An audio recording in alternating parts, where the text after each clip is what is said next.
Welcome, everyone, to the Next Best Picture podcast, where we are talking with Payal Kapadia, the writer and director of All We Imagine as Light. Payal, thank you so much for joining us today. Thank you for having me.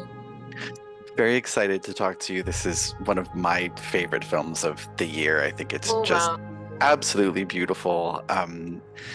And I've read that you started writing this as your final year film school project. So I'm curious, what was the inspiration behind it? And then what made you realize that it needed to be a full feature instead of a film school project? Yeah, I was, when I was a student, I had to make like a 20-minute, we call it a diploma film. And I had to come back home because I had two different family members and two hospital situations. And I was kind of, sitting outside, and when you have to be there at the hospital and just wait. So because I was thinking about my film, and when you're a student filmmaker, everything is super interesting, even in situations which are not the best. But I think we tend to get very curious about life as filmmakers, and that's also like a privilege of being a filmmaker. So I was talking a lot to the nurses there, and I made a lot of friends in this time of waiting. And I thought that, oh, this is such a great space to have a story about women and women's work, especially. So that's where it started. But then as soon as I started writing I interviewed a lot of nurses. I made a lot of interactions in that space and little scenes that I was writing, because that's how I like to work. And then I realized that there is so much interesting material for me. And the city also of Mumbai, which crept into the film, without like being something that I was seeking out, but it was just so much part of my everyday viewing in life that it became longer and longer, and definitely would not be managed in a 20-minute film. So I said, okay, I have to, maybe do something else. And then I can continue to work on it, because I felt that a lot of the things that were interesting me were very complex and would need a lot more research and thinking from my side to kind of go deeper into it. And then I took that time to write the script, and finally it took more than 5 years.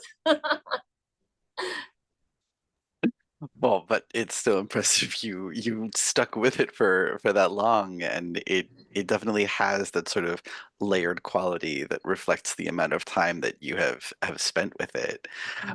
There's a lot of dialogue in the film's opening section about the city of Mumbai. Yeah. And there's a man who says he's afraid to call it home even after living there for 23 years. Someone says how it takes time away from you, how living there you get used to impermanence. And I recognize a lot of those feelings from living in New York City, first of all. Yeah. But I'm curious if this was all rooted in your own experience in the city of Mumbai, or just things you observed or heard from others who lived there. My process of script writing always starts a lot with interviews, and but interviews without like specific purpose. I like to talk to people for hours and see what comes out of it. And it's not really for the film per se, but just to kind of create something in my mind, which is larger than the story of the script. So in the process, I did lots of conversations with people I've met, and um, sometimes even in the hope to cast people in the film who were not actors. I met a lot of people, and then we would chat for a long time. And so it was a sense, obviously, whether one seeks it out or not, one's preoccupations will find themselves in the questions one asks. So I think I was feeling this way about Mumbai because it's a city that I was born in, but I didn't always live there. I studied in different states in India, and I would keep coming back. And I think when you are familiar with the city, but you're away for long, it suddenly becomes unfamiliar again. And you start to notice the change, really drastic changes that take place, like, oh, there used to be like this little shop over here, but now it's a mall. Or there used to be this market over here, but now it's a huge highway. So these kind of things were always part of my mind and visual going through the city. So it was this combined with the interviews I was doing that I started collecting a lot of material, and I was kind of thinking how to put it into the film. And then just this juxtaposition of moving images with the voices, this feeling of flux and moving through the city, I felt went well. And so I decided to keep them in the film. It's really like I said, it reminded me a lot of living in New York as Yeah. well. So it kind of doubles as just like this ode to the Cities. world's big cities. Yeah. Yeah. Yeah. I Mumbai is such a crowded city. What was it like having to shoot in those areas? It's a very it's a very film city. Like a lot of films get shot in Mumbai, a lot of big Bollywood movies. We have a film city. We have a lot of advertisements being shot. So people are very aware of when shoots happen, but they think that it's always going to be a big star. So everybody wants to go and see who it is, and that's one good thing. Not good, but it's one thing about Mumbai is that people like to tend to stop and be very curious about something different that's going on. So I was a bit like wary of, oh no, will it seem authentic, or everybody's just going to stop and stare at the camera. So I decided that some scenes we would do like guerrilla style with a very small DSLR camera, just to keep a more organic feeling of the city. um, and I don't think I could have reconstructed Mumbai to have the feeling it truly does. Firstly, I didn't have the budget for it, and secondly, I think that you just need a lot of work to do that, putting 5,000-6,000 people on the street. So we decided that we would do it in this way, and the actors were really cooperative. Like they would just be the characters and walk around and have a little recording device in their pocket, and just 3-4 people doing it like this. Uh, Wow. What was one of the scenes that you shot in that way? the scene where Anu and Shiaz go to eat kebabs in Muhammad Ali Road, where they're walking around and talking about their like life in general, and Yeah. just having like a date. So this scene we shot in this way. Wow. That all guerrilla style. That's incredible. Yeah, it was really fun actually. It was the most fun we had. Um, and yeah, it was like we were just with a small DSLR and sometimes hiding somewhere or pretending that you were making some kind of reels. That's incredible. And on top of, the crowded nature and, the overflowing quality of the city, there's also it can overflow with water from the rains. And on top of that, you were also shooting in Mumbai, but then you were also shooting on the coast later. What did Mother Nature wreak havoc on the shoot at any point?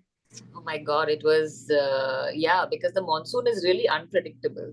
And the thing is that when you want it to rain, it never rains. So, and when you don't need the rain, it comes down like torrentially. Of So course. this is how it was. And we were just, oh my God, why? And then people on the street would laugh at us because on the scenes that we didn't have rain, but we needed it. We were like standing with rain machines in the middle of the monsoon, and everybody was like, "What is wrong with these people?"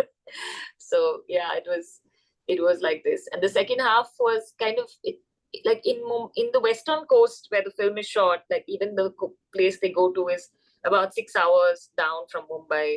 Um, so we don't really have seasons. Like it doesn't get very cold in the winter or anything. We just have like monsoon, and then it's super hot all through. So 4 months of monsoon, and the rest is like no monsoon, but just hot.